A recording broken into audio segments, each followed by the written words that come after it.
Okay, hello everybody across the world. Okay. Here's the Parshas V'Eschanan, Shabbos Nachamu, talks about Moshe Rabbeinu davening that he could go into Eretz Yisrael, and of course Hashem tells him, no, you have to stop, you can't go in.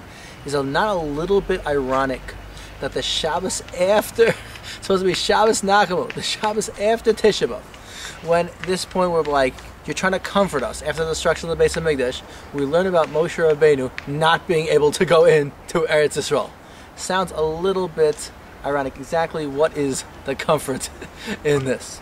Okay, here's the story. Why couldn't Moshe Rabbeinu go into Eretz Yisrael? Moshe Rabbeinu couldn't go into Eretz Yisrael because he hit the rock. Now, why did Moshe Rabbeinu hit the rock? What was the tiny with it? If Moshe would have spoke to the rock, it would have been a big Kiddush Hashem. The Taina was, you know what happened? Everyone would say, look at this. Moshe talks to the rock, and the rock does the Ratzon Hashem. And Moshe talks to the Jews. Now Moshe will talk to the Jews, so certainly we should do the Ratzon Hashem. This was exactly the reason why Moshe Rabbeinu was afraid to hit the rock, to talk to the rock. Why? Because if Moshe Rabbeinu will talk to the rock, there'll be a kitrug against Klal Yisrael. They'll say in Shemayim, look, Moshe talks to the rock, and the rock does the Ratzon Hashem. Moshe talks to the Jews, and they don't. So Moshe said, I would rather take a punishment on myself than let there be trouble for the Jews. And because of that, he was punished with not being able to go into Eretz Yisrael. If it's so beautiful that Moshe Rabbeinu is putting his life on the line to save Klal Yisrael, why was he punished that he couldn't go into Eretz Yisrael? It sounds like he did a good thing. What's also interesting to know, that right next to Moshe hitting the rock is the parsha of the Parah Adumah. What is the connection between Moshe hitting the rock and the parsha of the Parah Adumah? Here we'll see. It comes at something amazing. What would have happened had Moshe gone into Eretz Yisrael and built the Beis HaMikdash? What would have been? The Beis HaMikdash would have never been destroyed. But if the Beis HaMikdash would have never been destroyed, when the Jews would sin, Hashem wouldn't destroy the Beis HaMikdash. But instead, who would he destroy? The Jewish people itself. So the Midah Keneged Midah comes out amazing.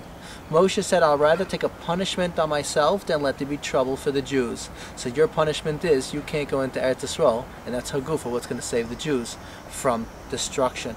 And that's Bedafka over here. That is the Nachama. The Nachama is, yes, we lost the Beis HaMikdash, but we're still around with the hope of having it rebuilt. That Moshe can't go in, that was actually a milah for us. That's why we're still alive. And there's still hope that we can do tshuva and have a third Beis HaMikdash. Interconnected with this, we'll still see something else. Now, you have over here something else. Moshe Rabbeinu, it seems very bad. He can't go into Eretz Yisrael. But you're going to see he's going to get another amazing covet. The Gemara in Sanhedrin brings down that an Apikeres says, you know, your God is a Kohen. Because the Pasuk says, V'yikuli truma, bring from me truma. And so it must mean Hashem's a Kohen. If he says, take from me truma. And to Taisus asks, whether you want to take Taisus seriously or not is your own question. But Taisus asks, according to the Apikeres could ask a better question. How could Hashem have buried Moshe Rabbeinu, period? Because if Hashem's a Kohen, how could he bury anyone? To which Taisus answers, the Jews are considered the children of Hashem, so that would be no problem. Zakta Marshan Rav Shimshon Miyastrapoli, can we please get serious now? Can we please stop clowning around? Hashem can't be a Kohen. He must be a Kohen Gadol. And a Kohen Gadol would not even be allowed to bury a son. The Marsha says it's Meis Mitzvah. No one else knows where he's buried.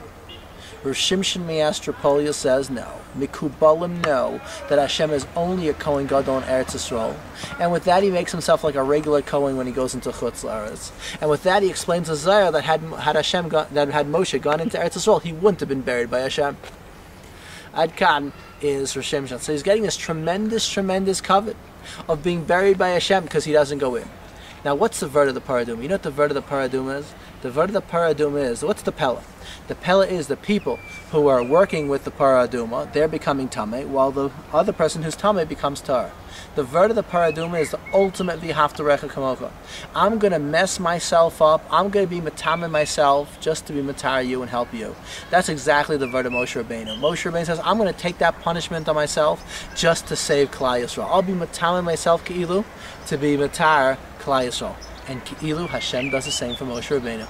Because Moshe Rabbeinu does this, he doesn't go into Eretz Yisrael, and he gets a special covet of being buried by Hashem, who's Ki'ilu, as if to say, the time himself also for Moshe Rabbeinu, if we could possibly use such words.